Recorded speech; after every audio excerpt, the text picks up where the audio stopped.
Well, hello, and welcome back to another episode of Politibabble. You're joined by me, Oliver Sykes, and... Archibald Elliott.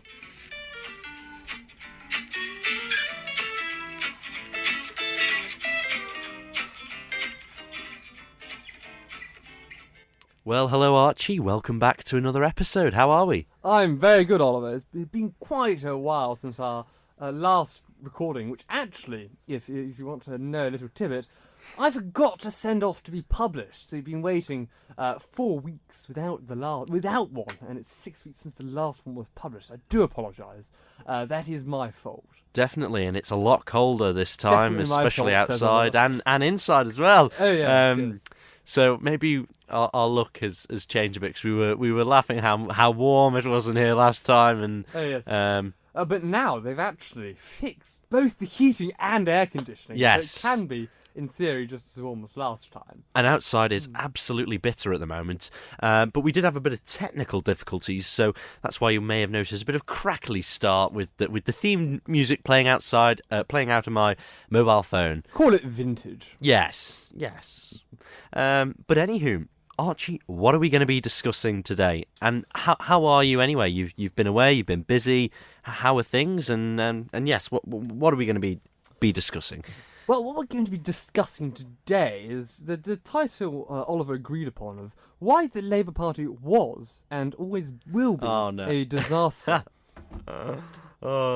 Yes, I think I talked about this recently, actually, when I was doing an interview on if I'd write an article, what would I write an article on? And I was going to, and this is mainly my main reason for discussing the topic of the Labour Party today in Politibabble, was because it hasn't actually been a sole focus topic on Politibabble I'm not aware of, mainly because to the distaste of Editor-in-Chief Archibald Elliott. But yes, I thought it was important as we see Labour continue to lead in the opinion polls, and are they really a government fit in government in waiting? Are they fit for government? The Labour Party, by Archie's look on his face and his giggling, I don't think so. But as Sakia leads by quite a way, we'll see. But yeah, it's interesting, and I think Labour have been sort of giving their side to everything. And what is it? Labour lead on everything except Ukraine policy at the moment. So, we shall see. And I think it's going to be interesting to focus on. But Archie, do you have anything to say first before we or are you going to get us diving in there? Well, you speak about Labour potentially being a government in waiting, but is it really a government in waiting? Because yes, we can argue the government in waiting means a government that will likely come in, the party would likely flourish at the next election, but doesn't mean it's a good government in waiting. Is it actually a government that lives up to the name of a government in waiting? Potentially. Because I don't see overly much difference between the Labour Party at present and the Conservative Party at present. You look at, for example, PMQs, which I not watched one for a while. Me neither. I watched yesterday's. Mm-hmm. And you look at the responses over Dispatch Box, and it's no different to the first PMQs, really, I watched of Rishi Sunak and Keir Starmer when Rishi Sunak entered office. It was very much the sound bites have stayed exactly the same. And if you don't know me, I've gone on a bit of a news detox. So I've not been paying attention overly much to the news and the bits in between. But it's extraordinarily similar to the first PMQs, and I'll get to that now. You see Rishi Sunak using similar sound bites. It's the same old Labour policies. They're here for something, I'm here to lead. And then Keir Starmer drones on. And moans on, sorry, I should say.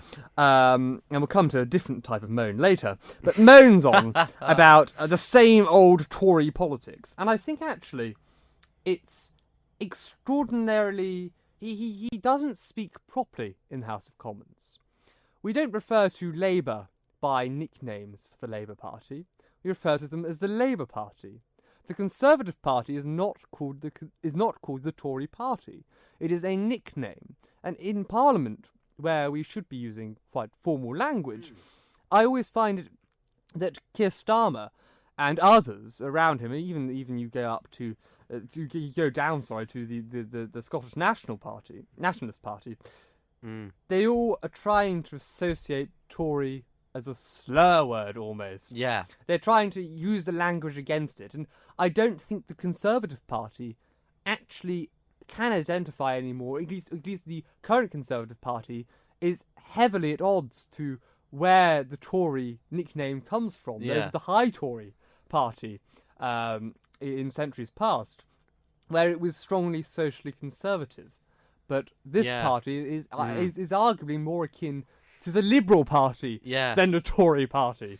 So I find it's a very, very large misnomer. Well, notably, you notice when they ever give sort of big statements or their resignations or whatever, or they've, come into Prime Minister, and obviously we've seen that a lot recently in the Conservative and Unionist Party, is that's what they say, isn't it? The Conservative and Unionist Party. They don't go, Mr. Tory leader, they don't really it's say. only come about as there's more. Yeah.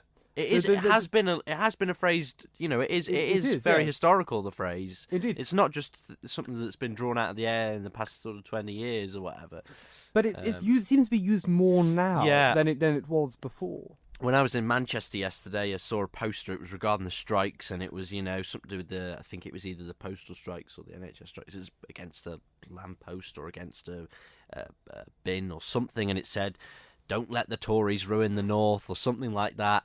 I suppose, and I thought, oh wow, I really am in the North, you know what I mean? Can't be shouting anything like I like Boris or something like that.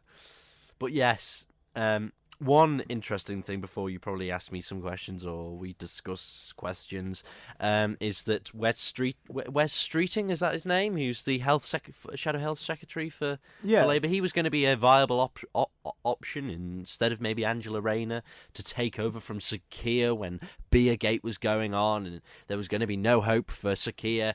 And I mean, Sir Keir has done quite a lot from the Corbyn days, hasn't he? As leader, has he taken over, and he probably has made them more electable than they have been in the past, under Corbyn.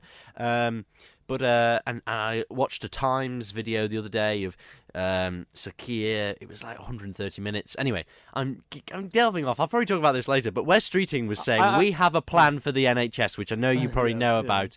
And we have a plan. And it was about non-dom tax status. And it was saying that we're going to use the money from that to build up our workforce.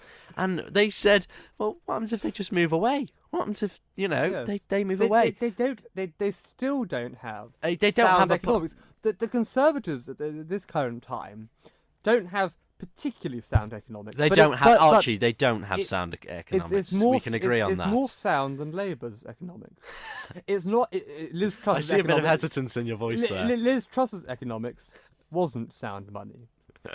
Rishi Sunak has to take the reins over from that and still is Jeremy Hunt, of all people, as Chancellor. But it's more sound money than Labour. And we look at... You mentioned there, I'll go to the Keir point first. Yeah. How he's moved on since the Corbyn days. But he's even less inspiring. I feel like Corbyn. But I feel like Tony Blair and Gordon Brown are kind of doing the work, as we're probably going to talk on later. Yeah. Gordon seems like he's the one really driving, and he seems he's having a lot of chats and a lot of this and a lot of that. Gordon Brown, Tony Blair, even if you look at Ed Miliband, Jeremy Corbyn, they all had a little something that was slightly more interesting than Sir Keir. He's very much, Gordon was a bit bland. He's very much a grey-haired establishment figure, if you will. But you mentioned Wes Streeting's plan for the NHS, and yes, it's entirely not sound money at all. He gave in that 30 seconds, he gave a 30-second video. If you saw what Labour published on their Instagram of all places. He gave a 30-second video. It was very much nearly exactly the same headlines of what Rishi Sunak's coming out at the moment about the NHS. More doctors, we're going to add more doctors, we're going to add more nurses. Rishi already said that. What was it the other day? We're not building 40 new hospitals. We're investing in 40 hospitals. That came out of who's the health secretary now for the Tory? I can't keep up. Don't know the gentleman's name. I think it's a gentleman. I'm not entirely sure. Let me have a quick Google. Anyway, but the only difference was they said they're funded by the scrapping of the non-dom status. But once you've scrapped the non-dom status, who's to say those nom-doms aren't going to... Steve Barclay. Steve Barclay, yes. Who says they aren't going to move to a different country because they get the tax benefits of being a nom-dom? It's utterly not sound money. They may be there for a year. For example, when Labour take over, scrap the non-dom status, they may pay tax for a year whilst they're trying to wrap up their business assets in the United Kingdom. But they then, I imagine, will probably leave. And they said, and this is what I think it was it Sky News or whoever, I don't know, LBC, I'm not sure, I think it was Sky News, I can't remember. Anyway, so Wes, how much money are you actually going to get from scrapping the non-dom tax status? Oh, well, coming out with the same... We're sick of the working class people having to constantly be thrown over by Tory policy. And, I understand it. I understand where they're coming from. I don't dispute the non-dom tax status thing. But what I'm saying is it really a plan or is it an idea? You know what I mean? Is it really a viable alternative to that's the one thing is Labour is how they're going to fund it. They don't really know like do they? They're just going to say we're scrapping the non-dom tax status. But what they're doing is we're getting more doctors. This sounds everyone goes great. Yeah, we could do with this. And then it comes to but the Conservatives under Rishi also say we'll get new doctors. But they actually say we have increased the number of doctors. They can say that because they have. Yeah. No, definitely. And I think they've just gone, let's just say we're going to scrap the non-dom, more nurses, and then throw in, we're going to use the money from scrapping the non-dom tax status, and that'll please everyone. That'll get everyone voting for us. It's really interesting. I come back to Wes Streeting from it. There's a very interesting thing I saw the other day on Wes Streeting basically isn't overly, there's a critical of him, supporting the NHS. Yeah. He seems to say we won't build a healthy economy. He doesn't seem to say. He does say in an article, we won't build a healthy economy without a healthy society. So he's not wanting to improve our health service in that quote there. Yeah. To improve the health of our nation, to stop people suffering, to do what the health service intends to do, to help people's health. He wants to help people's health, not to help health for health's sake, but to build the economy. And I think that's not the right message at all. He says here that the BMA are hostile towards Labour's NHS plans. So that's convincing. And obviously the nurses are going on strike today as well, so I suppose Labour will be plugging their... Oh, they were in PMQs yesterday. Yeah. But the thing is, NHS pay in England... Yes, it can be. It can have political involvement, but it's set by an independent pay body, which takes, as Rishi Sunak said, the politics out of pay. Yeah. So, I think again they're again attacking the wrong place. It is extraordinarily hard to set public sector pay because if you increase the amount they're paid, inflation goes up, and will it make the problem worse for them? Will they actually have less money to spend on stuff in real terms? And that sort of is quite hard. But if we can go to the first question I have. Oh, go on. Is there really much difference between the Conservatives and Labour now that the Conservatives, at least in my view, and I can explain that if you want, have gone a bit soft? I think the Conservatives are the same. I think it's just the fact that we've accumulated the years that they've now been in power. I mean the difference between the Labour and Conservatives. I don't know. I'm not sure really. What do you mean by too soft? They're doing things to please rather than yes. Yeah. They've gone very much. Interesting, if you look at the lines, they're wanting to reposition themselves as Labour positioned themselves a few years ago. Yeah. And actually not Labour positioned themselves a few years ago, how Labour have always positioned themselves and saying, we're the party for the working people. That's the sort of message that goes on within the Conservatives because they want to keep the red wall seats. Yeah. But they also then neglect what you could argue, the Conservative yeah. heartlands, which are the home counties, where the Lib Dems pick up more seats. Yeah. And they're positioning themselves with the party for the working people. They're loosening somewhat on social policy. Their economic policy arguably is extraordinarily liberal.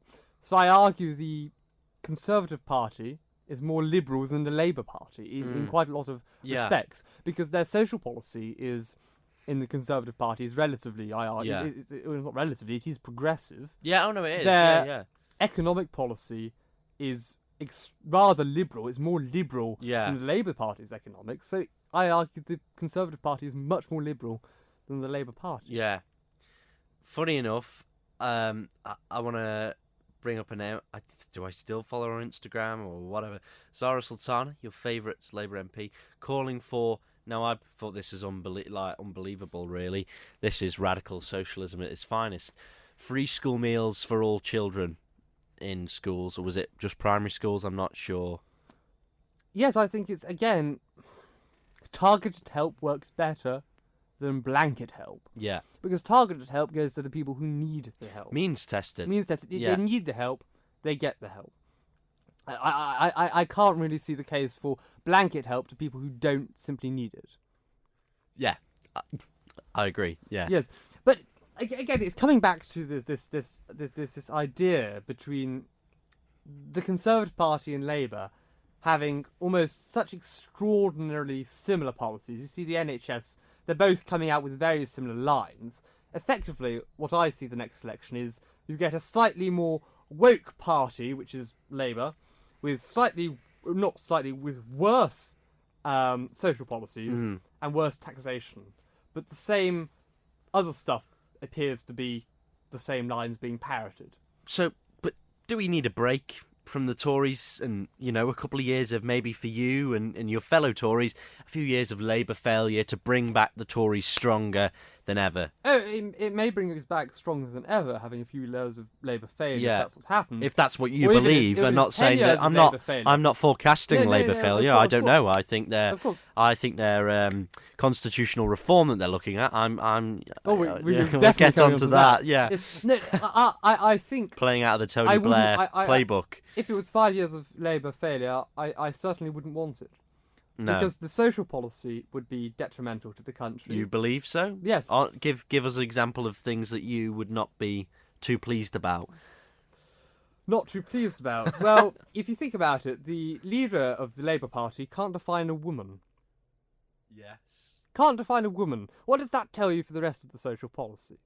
You look. They may take a similar line to Scotland with self-ID laws. All of these laws, I believe, are detrimental.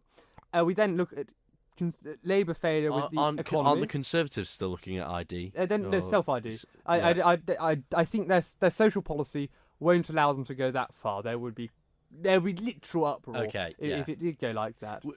In a second, would you be able to look at how Zara Sultana's bill played out, or whatever motion it was? Oh yes, I should take a look at that. Thank you very much. And the economic side of Labour means more taxation, and it further better public services for working class people. Not necessarily.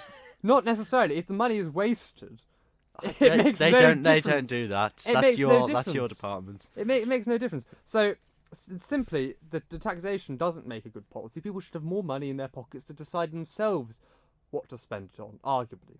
And we look at those policies, it's not particularly akin to a happy 5 years. Thankfully for those 5 years, if they do happen, I'll be at university, and I won't have a tax status in the UK. I won't have to work necessarily in the UK, so I have that sort of benefit. I don't have to put up with the Labour government. How long will your... Sorry, totally random. How long will your course be at university? Is it 3 years? Depends where it is.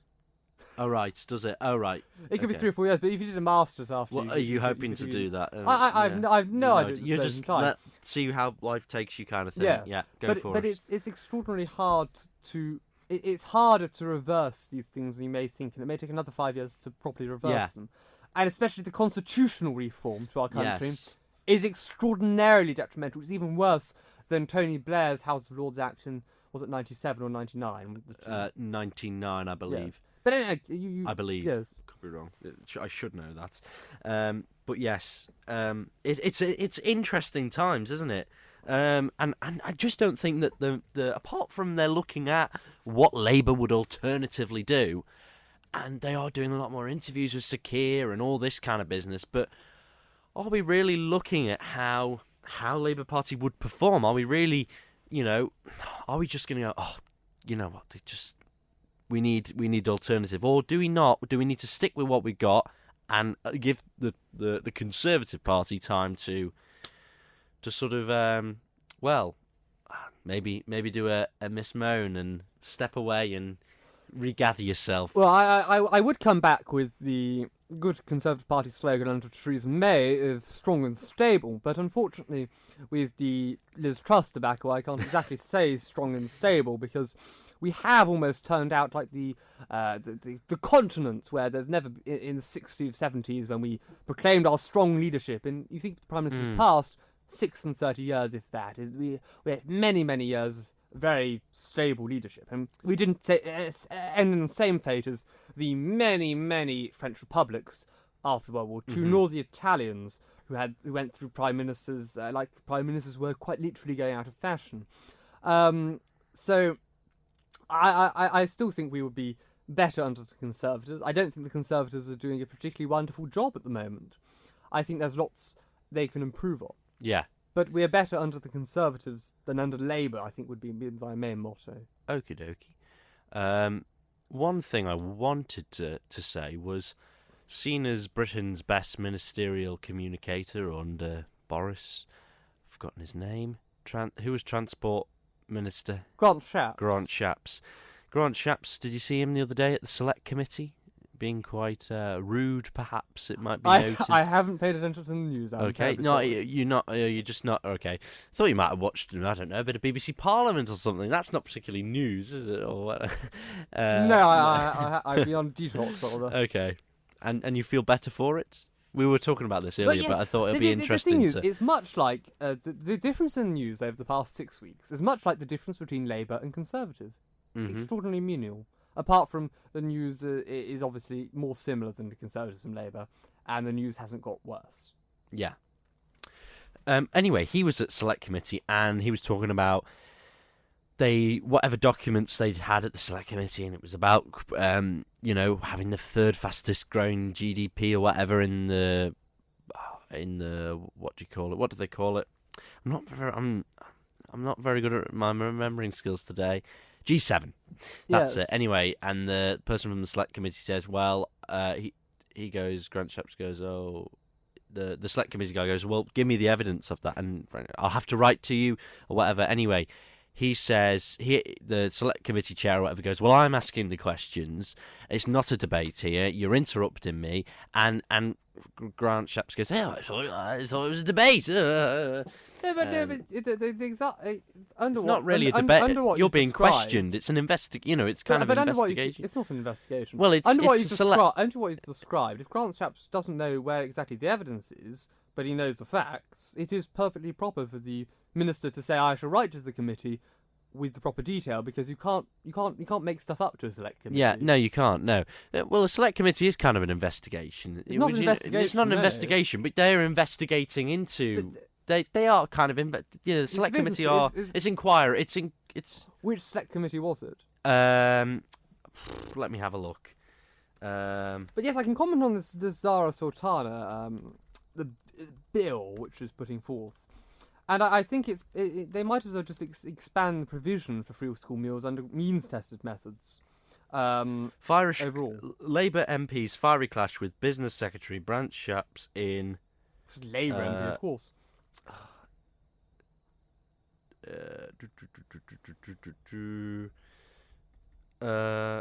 Bristol North. Don't know what Select Committee it was. It'd probably be some sort of. Backbench Business Committee, probably something like that. Yeah. I got it here. We obviously, you see, we do our. It's the Business, Energy and Industrial Strategy Committee. Oh, it's him. Ah, yes. Darren Jones. I can see why. Yes. Sparks flew, apparently. But of course, they all sensationalise in media. Yes. Oh, I hope that might be an exam question for me in my politics. Something to do with the media. He just accused Jones of being selective with the data he used. Yes. Which he probably was. So Zara Sultana, did you? And he hadn't come with the brief about that because it wasn't on the range of issues he wanted to discuss at the committee. Right. Yes. Did you? Arguably, arguably, arguably, I suppose this inquiry of the economy is more, I suppose, for the Treasury Select Committee. You'd think, rather than the Business, Energy and Industrial Strategy Committee. Zara Sultana, yes, I think it's just better to surely improve the means tested availability if there's a problem. Because it depends how much government money it will cost. It's not exactly very clear. Yeah. So if we move on to, we discussed a bit earlier, will it even matter who's in power? Oliver, what do you think it would matter who's in power? Not particularly. I mean, we're sort of swaying at the moment. It's clear in the opinion polls, unless you don't believe the opinion polls, that people want a Labour government. So I don't think it will matter too much because. So if it doesn't matter, you wouldn't see any problem with the Conservative government staying in power. I mean, I would probably prefer. I'd probably prefer maybe at the moment a Labour government. Not that I don't disagree with some of the principles of the Conservative Party, but I believe at the moment that the way the Conservative Party have conducted themselves of recent times, that they're not the most suitable, just for the moment. Interesting. But that's just my viewpoint, so I am entitled to that view. Archie doesn't seem too pleased. No.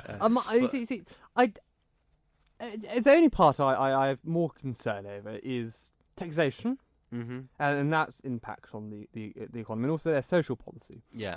But honestly, so long over here, it thankfully doesn't affect overly much. Well, yeah, I can wish for whatever I want because it's not going to affect if I stay on the Isle of Man. So as long as the champagne duty doesn't change, I'm going to say it's all jolly fine. I mean, with Isle of Man, we'll still have our same conservative drizzle we always have. So. Well, drivel. I meant. The only problem we have here is we're impacted when things like VAT change on taxation, or when duties change, alcohol, fuel, and such. So which does have quite a big impact, doesn't it? Yes, it does. But we see actually there was duty cut for things like champagne, actually. And other sorts of things. So yes, that was a very good one. I shall have to quote Boris here. I actually couldn't tell you the price of milk, but I could tell you. It's going up in January. I could tell you the price of a bottle of champagne. I think it's going up 5, 10, 15p in January, 15p, which is quite. Yeah. I don't know how much. Let's have a look. I know stamps on the Isle of Man. They're obviously because I use stamps. They're going up to 80 pence, 7 pence up from, or 8 pence up from 72 pence. They're already expensive. They're still cheaper than UK first class. Sorry. So in July of 2022, it says the cost of producing milk on the island jumps by 60%. Isle of Man Creamery says it needs to pay farmers more for each litre of milk, and I think the milk over here is. So, this is the thing. You're not a fan of the cheese. Do you like the milk over here, or do you get Cravendale from Shop Down Road? if you know what Cravendale is, are you more of a Yeo Valley kind of guy? Yes, Yeo Valley. Organic, you see, yes. Obviously. Yeah. But I say price of milk's going up. Price of shampoos has roughly stayed the same since last year. Actually, there was a good deal on in ShopRite, actually, of all places. There's £5 better than the competitors of Tesco's or M&S for a bottle of Bollinger. So, actually, I say, buy champagne, not milk. You can't have it in your tea, but you can drink it instead of tea. You can have it with your breakfast, maybe. Have it with your cornflakes. have it with your Weetabix. Have a bit of champagne. Well, as Churchill said, a pint of champagne is perfect for 2 at lunch and 1 at dinner. Yes. So, yes, Gordon Brown, one of our last points here. Gordon Brown and the Constitutional Commission. What do you think, Oliver? I think that the House of Lords. I mean, I don't know what your viewpoint is on it, but I think the House of Lords has as a sort of secondary upper chamber. I think it should remain. It should always be there as an oversight. But I mean, look at the people that we have in the House of Lords, and we have people who have specialist background.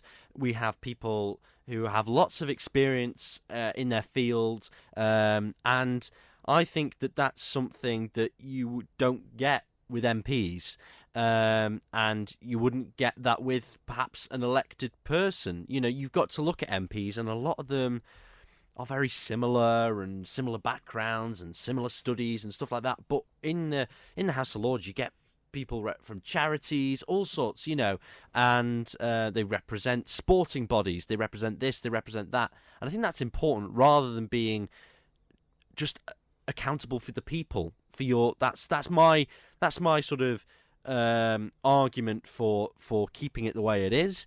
But I do believe that we need to potentially be more progressive and have an elected chamber. But the downside is that we won't have the same sort of oversight function as we have. And people might just say, well, I don't know, really. What's the point in the House of Lords if we have it as an elected chamber? Why don't we just do more oversight, more scrutiny in the House of Commons?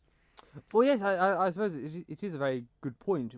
If we end up in an elected upper chamber, we might end up like the US Congress, where the Senate quite literally can shut off legislation, because you could argue a second elected chamber has a mandate just as much as the Commons does. Yeah. But going into what you said about the Lords, it is a bit like a chocolate selection box, really. Yeah. Oh. It's a sort of... You've got some fruity ones in there. Some are you've good, got some are awful. Hard, you've got some... But I think, personally, the House of Lords was wrecked by Tony Blair. Yeah. And he removed all but 97 of the hereditary peerages. Yeah? Because you believe so? I do, yes. Because, actually, if you look at something like the monarchy, Mm-hmm. if the person is brought up to play a role in the secondary chamber... Why not have someone who's trained for that? Why? But who's why? Trained to scrutinise legislation and trained to really have that oversight role. But why? If you're going to have 97 of them still, why keep them all or don't have any? Basically, that's you know the point. what I mean? I don't see why they reduced it to 97 and they elect some. Probably because he was elected. Maybe he thought, well, he can't get rid of them all. I was elected in 1997, so I'll keep 97. Yeah. Yes, but I think honestly that ruined the upper chamber. Absolutely ruined upper chamber, because you have people who want then favours and all of that, but hereditary peerages, it's really there, it's a service to the country. Yes. I'm not leaving, I've just got a bit chilly, so I'm putting that's me on 2 points following. But is it? Yes, but I think I think it's a bad decision. And we look at who they got to chair the commission. Labour got to chair the commission. Gordon Brown, the man who hasn't won a mandate from the public. Who resigned? Elected, who resigned? Who resigned because he lost an election. And who was he? He was the last person to lead the the Labour Party in power, and he caused economic. And he got voted out. And you look at what Keir Starmer bangs on about on the Labour Party, on the Conservative Party. Sorry, he bangs on about unelected officials. He bangs on about donors having influence. He bangs on about people without a mandate influencing politics. Yet, what does he have in his own party? He goes and hires someone and makes them chair a commission who conclusively has no mandate, who was voted out. And I think that really shows the hypocrisy within the Labour Party. Yeah. And I think, and this is another reason why I brought up the Labour Party. I was discussing with some family a few weeks ago who were members of the Labour Party, who I think no longer are, and if they do stand in local elections or whatever, will stand as independents. And they said that there is a lot comparable to the Conservative Party in terms of the I don't want to say the fights, but the raucous and everything that goes on within the Conservative Party is sort of comparable to the Labour Party in terms of the toxicity. Is that toxicity? Yes, but I think it's on one front, because the Conservative Party has sort of lost its sort of central spine Yeah. of a party, and sort of devolved into these. It always had these groups, But now there's just so many different factions. different caucuses. Yeah. But I think they need the unity between one party, and it needs to have a clear idea of what it wants. I would say the Labour Party are more unified at the moment than the... you... No, Keir Starmer has arguably split the Labour Party more. Some people on the left will vote for Keir Starmer purely because they dislike the Tories even more. Much like how I vote for the Tories or the Conservatives because I dislike Labour. But he upsets many of those on the left of the party. And you look at even for example, he wants to remove the charitable status on private schooling. If you look at something like that, which may sound great electorally, for it actually to be achieved is rather hard because you look at what a private school is. It is a private institution that provides education. What is a university? A private institution that provides education, and they both charge tuition fees. Mm. So in law, it's quite hard to distinguish between the status of a university under tax and the status of a school under tax. They both provide the same service. They both charge tuition fees. Why is it fair to have to pay for university and you can't pay for schooling? That means the argument doesn't make sense, though. Yeah. Surely more people go on to university, though, that come from a public school background. But they might just because if you look at it, their parents pay the fees each year. They can pay university fees, so that may be one reason. But you look at it, if someone chooses to send their child and pay for their education, what's wrong with it? It was funny yesterday actually when I was at my interview and they said about you're paying a lot of parents are paying a lot of money to come here, and I thought to myself, gosh, I'm from the Isle of Man, aren't I? Aren't I lucky? Well, but again, if you don't know, in the Isle of Man they pay for yes. Is it half your?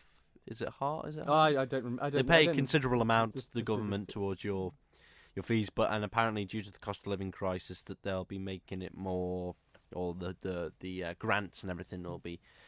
Alex Sallinson, the Treasury Minister, did say that they'll be making it more sort of but accessible. Lots of people, especially I've seen the UK media, Sky News when they did their piece on Baroness Mone and they came over to the island, didn't make it clear we're a self-governing island, and they wondered why people here don't seem to really care about Baroness Mone. Because it's not our money being spent. Yeah, no. I can understand exactly why people in the UK may be outraged. But people here, I don't see that cause for outrage. Yeah, I think there is a lot of confusion, that we are a crown dependency, that we are, we govern ourselves. We may care here on Politibabble about the Westminster system and talk about Westminster politics. But we also have obviously rooted in Isle of Man politics, obviously. Oh, indeed. Yes. So... Labour. We just rant about everything, really. We do, yes. So my final saying will be, Labour will basically make everything woke, everything awful, increase the tax and make life unbearable. So I might as well pack up now, leave to the Outer Hebrides. Actually, no, because that's actually still under the control of Scotland and thus the United Kingdom.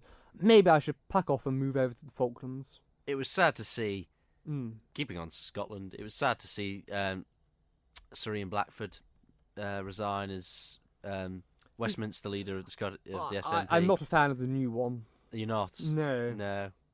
He was very good, though. I thought he was very good when he was speaking. He was very engaged. I thought as a speaker, I thought he was very good. But anyway. Last PMQs, he referred to Scotland's health service, talking to all of this, and he referred to what was happening in England as the UK Prime Minister. But the UK involves Scotland. UK policy on health doesn't involve Scotland. Well, it's all sort of devolved powers in health. So I don't particularly like his language, and he seems to be quite divisive, and he seems also obviously be very set on Scottish independence. Well, of course he would be. So, I'm sorry, I said last point, but one thing, Oliver, do you think Labour will do a Cromwell and ban Christmas? Ban Christmas? Yes. I don't think so. No. Well, if you look at it, you could look at what the wokeness that inflicted on the civil service, and they're told not to call their Christmas parties. They're taught to call them festive gatherings.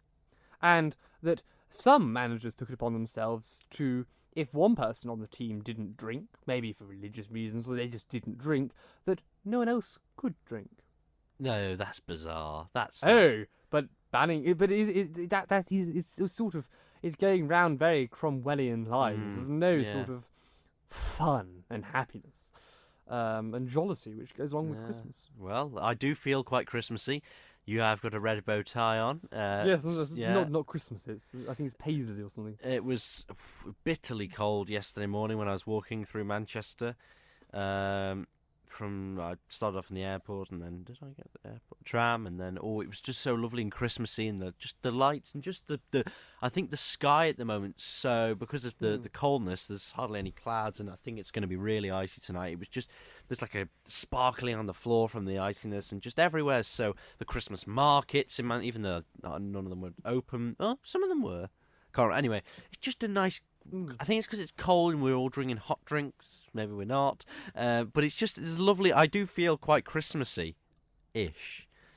It's hard to define when you're Christmassy. Today we at home we have our Christmas lights. They've gone missing this year. We can only a box we can find is a box of 2,000 Christmas lights, and we don't really want to use 2,000 Christmas lights. So we made a trip down today to the place that is B&Q. And guess what? No Christmas lights, no Christmas stock, nothing Christmas at all. Guess why? Why? The commercial Christmas already ended. Because apparently people buy all their stuff and put their trees up and everything so early now that on the 15th of December, when this is being recorded, all Christmas stuff has gone into clearance. Wow. It's to me it shows the derogation of Christmas. It's all being consumerized and corporatized. That's true. And but that's like everything, Archie. Everything. Yes. Easter eggs will be going on the shelf awful. on the 26th. It's absolutely awful. I've already seen cream eggs in the local dear. garage. A white cream egg, in fact. I do actually here have to lay the blame at the door of capitalism. Wow. Of all places. Archibald. I do. Yes, I have had to. It is awful how our world has almost. It sort of has these wonderful things like Christmas, like Easter, all of these things, which are tradition, and they're traditional things. And we've sort of augmented it to purely mean material objects and everything commercialised. It's awful. I do think that, with independent places and people that, independent retailers and all sorts of small businesses and stuff like that, I do believe that, let's take things like Costa, for example. Prices of drinks are going up, and stuff like that.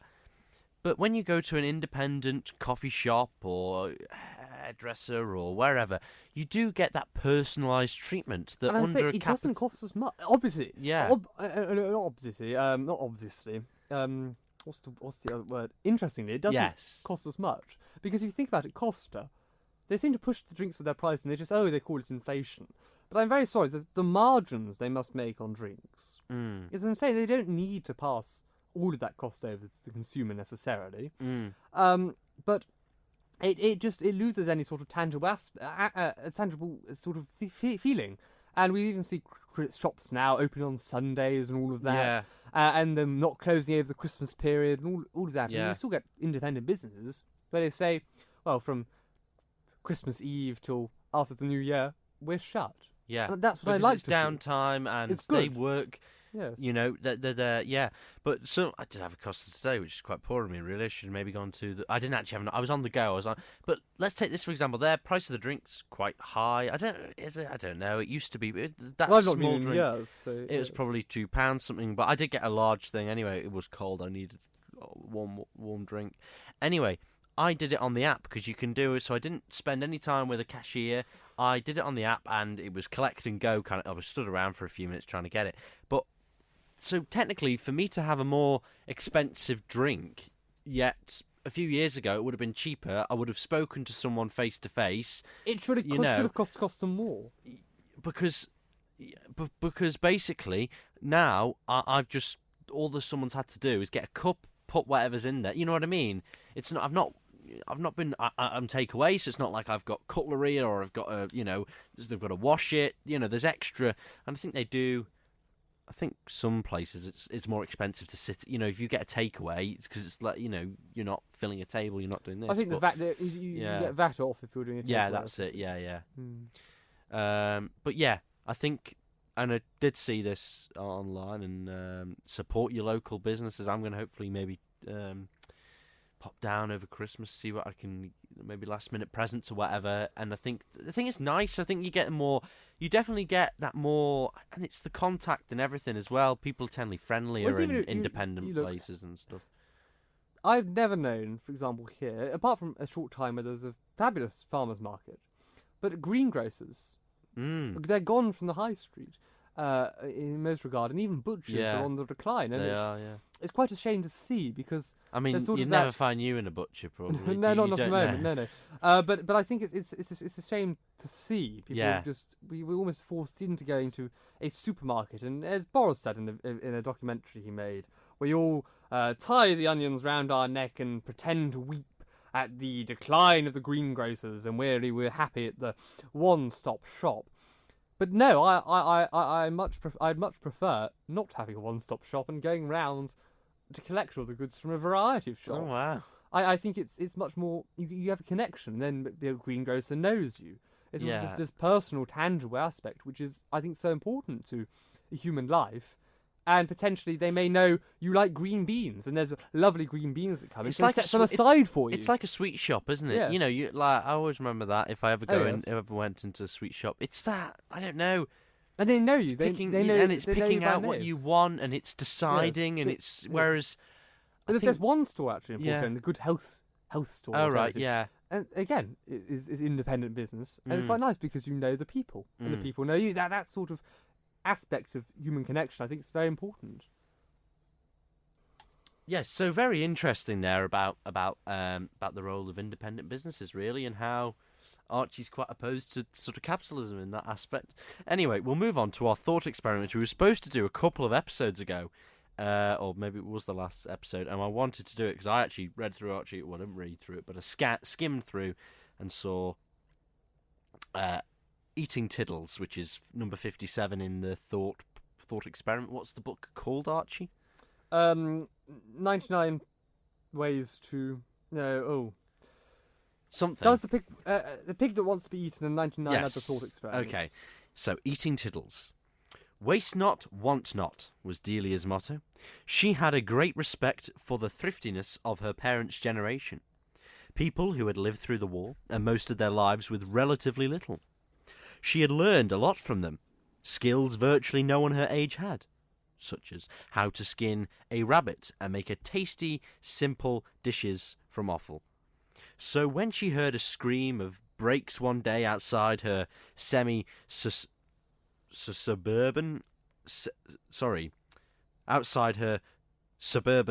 semi in Hounslow, and went outside to find that Tiddles, the family cat, had been struck by a car, her first thoughts were not just of regret and sadness, but practicality. The feline had been bashed but not run over. In effect, it was a lump of meat just waiting to be eaten. The pungent meat stew her family sat down to that evening was a kind of not found on many British dining tables today, but Delia's family was used to eating cuts of meats that were no longer fashionable. She told her husband what had happened, and of course had always been direct with her children. Still the youngest Maisie, ate reluctantly and cast her mother occasional accusing glares over her steaming bowl. Delia was sympathetic, but the child surely had no reason to think she had done anything wrong. And this is the source. Affect Culture and Morality, or Is It Wrong to Eat Your Dog? By Jonathan Haidt, Sylvia Helena Kohler, and Maria G. Dias in the Journal of Personality and Social Psychology. So, Archie, I suppose the real question is, should we eat any cut of meat, really, isn't it? I think for that was absolutely fine. I think that was entirely justified. There's no difference, really, to eating a piece of beef or, let's say, pheasant or wood pigeon or game birds. Or duck or goose. Rabbits. Rabbits, and just eat a cat or a dog. It's if you think about it, in India they wouldn't eat a cow because a cow is sacred. Yeah. But really, the actual morality of it is no different to what the animal is. It's just as moral to eat a a dog as it is to eat a cat, and provided that cat was healthy and wasn't parasite infested or had some sort of weird, grotesque disease, then I'd say there's no problem with it. Yes, definitely. It's essentially roadkill at the end of the day, and it's better than shooting the. It's better than just leaving it and burying it in the ground. Yeah. I'd say, what a waste. Yeah, most definitely. So that was I enjoyed that thought problem. Hopefully we do another one. Yeah, what do you think, time. Oliver? Do you think it was? Completely fine. Yeah. Yeah. Yeah. I mean, I wouldn't eat cat, but why do we eat chicken? Well, why do I eat chicken? You don't eat meat, do you? No, not at present. No. No. I have no idea. If you ask me why, I honestly at this time couldn't give you a single answer. Yeah. But it's things like. Would you ever liver? Yeah. Potentially. If someone put it on a plate in front of you, would you? I would have to make a decision. Yeah. Yes. But if you think about it, things like tripe, things like liver, things like tongue, they've all sort of gone out of fashion. But actually, I think they should come back into fashion. Yeah. Because they're entirely resourceful, great bits of meat. What's wrong with it? Yeah. It's sort of all this gristle is actually good for you. And people sort of all just want packaged processed meat that's in a supermarket. Yeah. I say go down to your local butcher and ask for a cut, or ask what they recommend. Would if you you're making a dish. So would you say that's that much better. You'd say butchers, like stuff from butchers, is probably better for you then? Would you? Well, whether it's better for you or not, it's supporting your local business. And it's a dying trade, and more likely it's from a local farm. Yeah. Or if you know a farm, less food miles, better. Exactly. Yeah. Oh, absolutely. There you are. Exactly, and you might find pieces of meat or meat you wouldn't usually buy. You might find that they do Lockton lamb over here, and apparently there's a lovely the leg of lamb has a lovely marbled effect. Yeah. Well, that's very Lockton's very well regarded cut of meat. Can you find that in a supermarket? Less likely. No. Well, Isle of Man meats, exactly, they are doing. Yeah. They've got their meats in Tesco, and that's quite remarkable. But I still think butchers supports a local business. Yeah. But then you may find things like pheasant or wood pigeon or those sorts of things.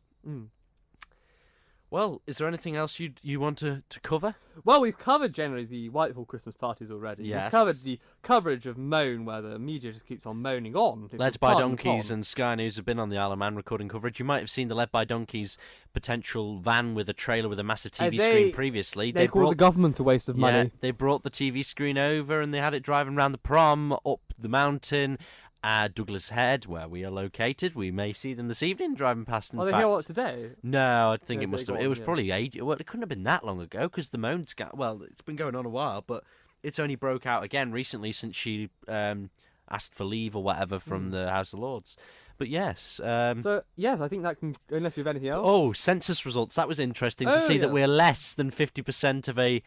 We're not. Yeah. No, we're not. We're 75 or whatever silly, whatever. You definitely checked that up in case I was going to bring it up. Or it was 67. But the UK, the UK now are, in fact, less than 50% Christian. I think it's not good. We've lost sort of the culture as a country, and I think it puts down. I think the media has a large role to play in it, as I'm sure we shall go on to discuss. We have an episode which we want to do.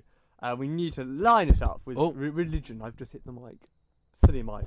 Oh, you've got it lined. Oh, we need to have it lined up. It's still hoping to go. Yes, indeed. They're up for it then. Yes. We should hopefully have a guest soon, guys. So that's very interesting. Yes. To be confirmed so very soon. More on that later. Well, shall I have a quick look at Isle of Man news or not? Or well, I think that concludes our wonderful podcast that is the Politibabble podcast. We're moving out onwards and upwards into the cold winter nights in the Isle of Man. So, yes. Sorry about the technical difficulties we had today, but bear with us. Thank you very much. We've been Politibabble. Goodbye.